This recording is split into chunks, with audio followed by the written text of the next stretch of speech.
So now we will talk about pivot point. Pivot point is the point about which the vessel turns, and we need to know only the approximate location of this pivot point. We don't need to know the exact location, and because it is always changing, so it's very difficult to know the exact position of it, but just approximate position we can know. So case 1, calm waters, even keel, ship is stopped. That time the approximate pivot point will be at the longitudinal center of gravity or amidships, or generally at midship at the center of gravity, because no other forces are involved, no current, no wind. So it will be approximately at the midship. Then case number 2, if the ship is moving ahead, making headway. So when the ship is moving ahead, so it has two forces. One is the resistance of the ship because of the waves, and one is forward momentum of the ship. So ship is moving forward, and there is longitudinal resistance which is created by water.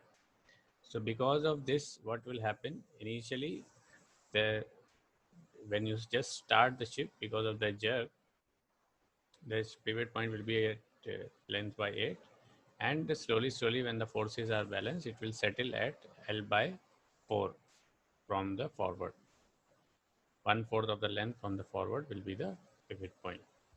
Same way, case 3, when the ship is moving astern, again same like previously, because of the movement of the ship astern and force from the water.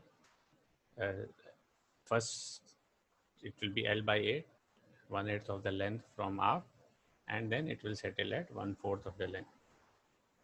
Then pivot point, as we told, is arbitrary. It keeps changing, and it depends on ship speed and how much is the acceleration, means change of speed, how fast you are changing the speed, and the shape of the hull. So because of the nature of shifting of pivot point, we don't need to know the exact location. Now let's see the case when the tugs are pulling. The vessel is stopped and tug is pushing. So the pivot point will not be amidship, because the tug, when it is pushing, so the ship will turn only from the forward. So the pivot point will not be at the midship, but it will be at the astern, as you can see. So ship will turn from the forward. Now when the tug is pushing from aft, the ship will turn also from the forward, and uh, pivot point will be aft.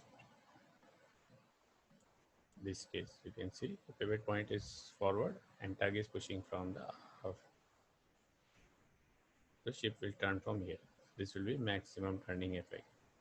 Now let's see the difference when the ship is stopped, and the second case when the ship is moving at same time the tug is pushing. So case 1, vessel is stopped, tug is pushing. So pivot point will be aft and ship will turn from this. This will have a maximum turning effect. Case 2, ship is moving ahead. So as we studied, that pivot point is 1/4 of the length from forward. Same time the tug is pushing from forward. So now, because the pivot point is here, so ship will just turn little bit. So we will have minimum turning effect. So ship will turn like this. Next case is vessel is at anchor. Now, if the vessel is at anchor, we will see that main pivot point is our wherever is anchor is put, and ship will move around that. Now let's see the effect of trim and list on the pivot point. So trim, when trim, the pivot point will move towards the trimmed end, because that part is moving under the water. So if ship is moved by head, pivot point will move towards the bow. If ship is moved by astern, pivot point will move towards the astern. Now list, same thing, pivot point will move towards the listed side, because the ship has to move in water. So whatever part is in water, that side the pivot point will move. Now for right-handed propellers, because it turns clockwise while moving ahead, and we know this thing, and the pitch, which is called the distance moved by the propeller in one complete rotation, revolution. So now we are going to see the thrust part, which we saw before, but this is the explanation with the pressure. So you can see this propeller, which is fixed and depends upon the angle of the blade, the pitch. So it is called a fixed pitch propeller. So pitch means how much distance it's covered in 1 knot. So this is a water surface, and this propeller is covered in water. And for ease of showing, we have shown only two blades. Direction is a right-handed propeller. This is the top propeller. This is the bottom propeller. It will turn like this when moving ahead. So upper blade will have less resistance, and water tends to break up, causing aeration. So when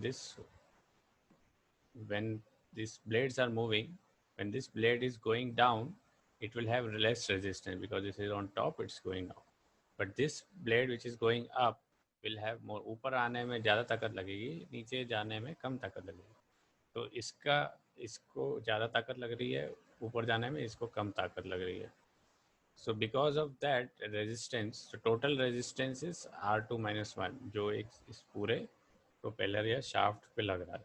और इस वजह से ये right handed propeller है, तो इसको इस left side पे फोर्स लगेगा, और फोर्स की वजह से ये फोर्स जो है ये स्टर्न को स्टारबोर्ड में पुश करेगा, बिकॉज इसका जो रेजिस्टेंस है ये ज़्यादा है, तो ये रेजिस्टेंस इधर लग रहा है.